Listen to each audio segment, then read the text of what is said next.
Cantik sungguh bunga kejora, buat hiasan di hari raya. Marilah sahut seruan negara, bangsa membaca, bangsa berjaya. Bismillahirrahmanirrahim. Assalamualaikum warahmatullahi wabarakatuh. Salam sejahtera, salam nadi ilmu, amalan membaca. Muhammad Faiz Nabil bin Muhammad Farid, nama diberi tanpa dipinta. Seorang pelajar tingkatan 5 dari Sekolah Menengah Kebangsaan Air Keroh, Melaka. Saya merupakan seorang anak sulung daripada 3 orang adik-beradik.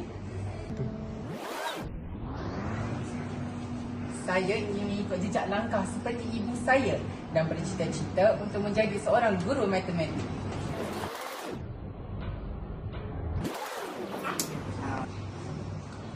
Faham tak kelas?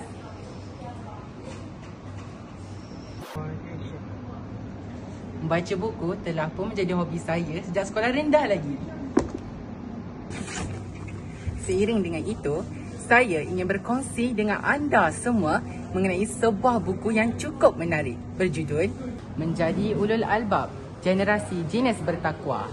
Sebuah karya yang diterbitkan oleh BTS Publishing House Sendirian Berhad. Buku yang setebal 125 muka surat dengan 31 bab ini hanya berharga RM11. Sebelum saya meneruskan mauduk bicara kita pada hari ini, bak kata pepatah, tak kenal maka tak cinta. Maka saya ingin memperkenalkan kepada anda semua penulis di sebalik karya ini. Dr. Daniel Zainal Abidin merupakan seorang doktor perubatan lepasan Universiti Mesir. Sekarang, beliau merupakan seorang pengarah urusan syarikat Daniel Zainal Consultancy Sendirian Berhad. Beliau juga merupakan seorang pengurus klinik Syifa di Gelugur, Pulau Pinang.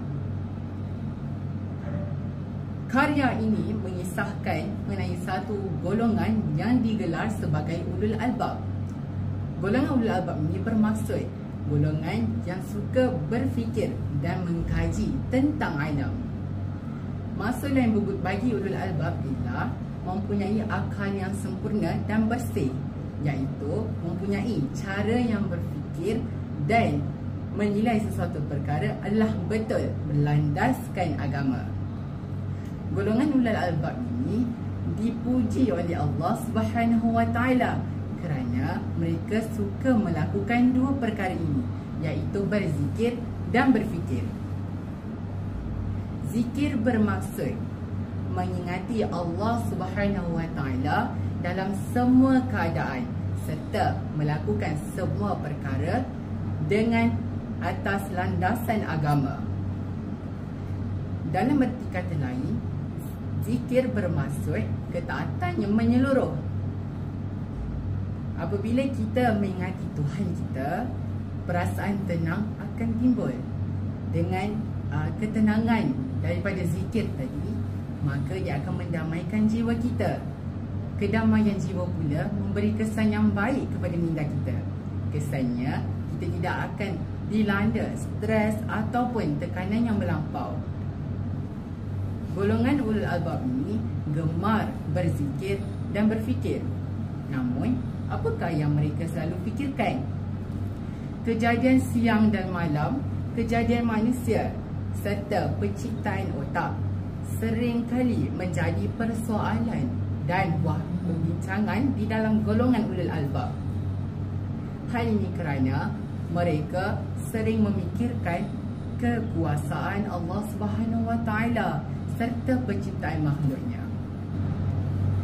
Apabila kita bercakap tentang mengkaji dan berfikir tentang alam, kita tidak boleh memisahkan perkara itu dengan sains. Melalui ilmu sains, kita sedar bahawa alam ini mempunyai undang-undang. Sebagai contoh, kehidupan memerlukan air dan udara untuk hidup. Atom, molekul air mempunyai 2 atom hidrogen dan 1 atom oksigen. Ini adalah contoh-contoh undang-undang alam yang kita faham melalui ilmu sains. Melalui kefahaman ini, barulah lahirnya tindakan. Sebagai contoh, pokok mengeluarkan oksigen dan kita sebagai manusia memerlukan oksigen. Jadi, kita akan menanam lebih banyak pokok dan mengurangkan pembalakan haram dan juga pembakaran yang melampau. Kesannya, kita dapat memelihara keseimbangan dan dapat mengekalkan kesejahteraan hidup. Sudah terang lagi bersuluh bahawa akal dan minda merupakan pintu gerbang kepada segala kebaikan. Nabi Muhammad SAW bersabda kepada Sayyidina Ali bin Abu Talib, "Jikalau kamu sebagai manusia ingin mendekati Allah, maka lakukanlah banyak kebaikan. Dan jika kamu ingin mendekati Allah, dekatilah dengan akalmu."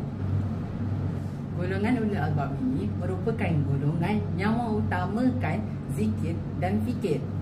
Untuk cemerlang dalam kedua-dua aspek ini, akal dan minda diperlukan. Golongan ulul albab ini telah pun terbukti mengubah dunia. Sebagai contoh, masyarakat Arab yang hidup pada zaman jahiliah, apabila Islam datang dan mengubah mereka, tiba-tiba daripada hamba, mereka bertukar menjadi pemimpin dunia. Betapa tinggi pucuk pinang, tinggi lagi asap api. Betapa tinggi si gunung ledang, tinggi lagi harapan di hati. Sebagai penutup bicara, setiap umat Islam perlulah mengambil inisiatif dalam usaha untuk tergolong dalam golongan ulul albab, kerana asal ditugal adalah benihnya. Sekian saja daripada saya. Terdetik di hati untuk menanggung kasih. Maka kepada penonton-penonton di luar sana, kecil tapak tangan biru saya tadahkan. Saya akhiri dengan kalimah wabillahi taufiq wal hidayah. Assalamualaikum warahmatullahi wabarakatuh.